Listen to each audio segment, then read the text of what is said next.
Okay guys, so we're making our way down to LA and I have a travel nurse with me and she's an OR travel nurse. So I decided this would be a perfect opportunity to give you guys an insight on what it's like being an OR nurse.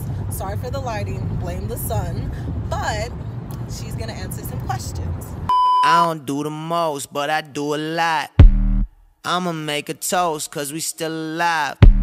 No big, I feel like Pac. I shoot a shot. I'm coming in hot. What is it like being an OR nurse? It's different, I will say that. There's always 1-to-1 patient ratio at any given time. There are a lot of services that you have to learn in the ORs. It's not one particular services. There's, for example, there's ENT service, there's oral surgery, there's neurosurgery, there's orthosurgery, there's cardiovascular, there's vascular itself, there's GYN, there's OB. Sometimes you have to know the L&D side of it. There's general surgery, there's eyes. So there's a lot. I think I named robotics. And that goes for pediatric and adult. You have to know your services pretty well. You have to know the instruments. Learning different surgeons' attitudes is tough. I'm going to be honest, because everybody's not going to be pleasant. So you have to learn in the OR, or just in general, you have to learn how to take criticism. That is a big thing that a nurse in the OR should know. Criticism can go from 0 to 100 real quick. So that is like the main thing I always tell nurses when they first walk in that door, is to know how to take criticism. But overall, OR is I wouldn't say a laid back job, but it's easier compared to being on the floor. Okay. Surely. All right. What is your typical day like? Because, you know, med surg, we pass meds at certain times, like, or do you guys go based on surgeries? It's based on surgeries. In the OR, you normally pull the meds, but you don't give the meds. Normally, the surgeon gives the meds or anesthesia. Based on some of the services, like if you're doing constipation, you may have to be the nurse to give the med. But overall, nurses pull the meds out the Pyxis, the Omnicell, or whatever medical system that you're using, and it's normally given on the actual field, and the surgeon gives that med or anesthesia gives that med. There is not a certain time frame that we pull meds. It's just based on the actual surgery. Some surgeries start at 7 in the morning. They can end at 10 o'clock in the morning. It's not saying this is every surgery. This is just an example. And then your next surgery can start at 10:30, 11 o'clock, so you'll pull meds at that time for that patient. But there is not a certain time that you pull meds for a patient. It may be 9:15 that you're going in the room with your patient, you got to pull a med, or it may be 2:30. It just depends. There is no set time to pull meds or pass meds in the surgery department. So shifts can vary. We normally do 8s, 10s, 12s.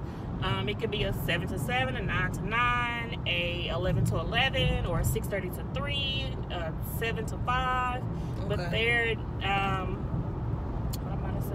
there's sometimes you can find one there's a rotating schedule. Sometimes you have set days. It just depends on the facility that you're working at. Okay, what's your least favorite part? My least favorite part is surgery. Because I tried OR in the rotations, but just the smell of it, and then it's always cold, and I was like, I can't. I mean, the cold would be one thing because I'm anemic, but I've been in the OR for 9 years, so that's a tough question. I did 3 years as a nurse, and I did 6 years as scrub tech. My least favorite, I hate ENT. I'm just gonna be honest. I'm not an ENT nurse. I hate it with a passion, but some people love it. I don't like ENT. That's one of my least favorite services that I like, or just don't really care for it in surgery. But of course we got to do it because that's what we're trained to do. I have no hard feelings about it, like towards my patients. I just don't like the service in general. Do you ever do like aesthetic, like, you know, it's a big deal now to get your face done and get breast augmentation? I would do breast augmentation. I'm not into cosmetics, like as enhancing, and that's only because I feel like if the Lord bless you to have what you have, you need to keep it the way it is. Everybody doesn't have to go out here and get this big enhancement to make themselves be validated to the world. Be happy with yourself. A lot of people go do this cosmetic because they want the world to look at them in a different way, and it shouldn't be that way. And I think it's just the world that we live in has corrupted a lot of people's minds to think that they need to look this particular way and they need to have this particular body. Like, be comfortable with yourself. Nugget of the day. Okay, what is it? Oh, you said you were a tech, right? What is an OR tech?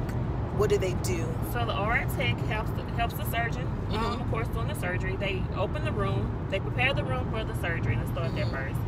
And then once they get in, they open up everything for the room. They scrub in, which is normally like a 6-minute scrub. What's supposed to be 6-minute scrub, unless it's a trauma, then that changes everything when it's a trauma. But on a given day, it's a 6-minute scrub. They will consist of washing their hands from here to the elbow. And then they go in the room. Of course, they put their gown and gloves on. They set up the sterile field for the procedure. They make sure that they count every sponge, every instrument before the operation is started. In the event that we lose something that we need to hold accountable for, and if we cannot find it, then we have to do an x-ray to see if it's left in the patient, because you don't want that to happen. But they're primarily, they know the instruments, they know pretty much what needs to be used for that surgery, and they help the surgeon by passing instruments on the field, and sometimes they help the first assist, even though a lot of them are not certified. But if that's all that's in the field, that's all that's in the field to help. Okay, so how do you become a surgery tech? You have to find a program that's at least, was it 2 years? Well, my program was 2 years. But you have to find a program, I would say at least that's 2 years, and go through the typical, the basics of general courses. And then there is a list of surgical courses that you have to take. And then if you want to be certified, you can. A lot of states don't require you to be a certified surgical tech. I'm not certified. Okay. So. Okay, interesting. And so now you're a travel OR nurse, and how do you like that? What made you want to do travel versus being a staff OR nurse? So being a staff OR nurse for a year, actually? Not even a year. I think I was less than a year, because I had a strong scrub tech background, which allowed me to be a travel nurse. And that's a key point when doing travel nursing. If you are a scrub tech, please put that on your application, because a lot of times they're going to take a nurse that has the scrub side and the RN side over a nurse without without the scrub side. Gotcha. And I've learned that as a travel nurse. So it's not what nobody done told me. I've actually learned that and had my own experience with it. What was the question? I can't remember. It was, I don't remember either. But it was just in terms of traveling, what it's like to travel. Okay, so me, being in a level 1 hospital, it's different than a level 2, level 3. So by me being in a level 1 hospital for so long, I wanted to get the experience of how it is to work in level 2s and level 3s, and it's a different ball game. The benefits to me as a traveler versus a full-time is flexible. You only entitled to a contract between 6 to 13 weeks. If you don't like it, you can go, to the another hospital, or if you like it, you can extend. Since I've been a travel nurse, I've extended, my first assignment I extended once. The next one I didn't. The next one I did, I hated it. The next one I did, I hated it. And then I went to another one I love, and I stayed there for a year. And now I'm currently at contract number 9. Oh, snap. And I'm on extension 2 with this hospital. So with the OR nurse traveling, you get to, like I said, you experience different hospitals. You see how they do things. To me, you get a vacation in the midst of it all. That's true. So it's just you just have to step out there. If you have that fear attitude, like I always tell people, sometimes you just gotta step out on faith and see where the Lord leads you. True. Bruh, you need to get over. So now on to the vlog. This is us going through the African American Expo, and it was just incredible just to see the colors, the vibrance of everything. Remind me of being back home, and I just want you guys to experience what I experienced. Nonetheless, if you guys enjoyed this video, go ahead and give it a thumbs up. Don't forget to subscribe, and I'll catch you guys next time.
do a double headband for a high ponytail.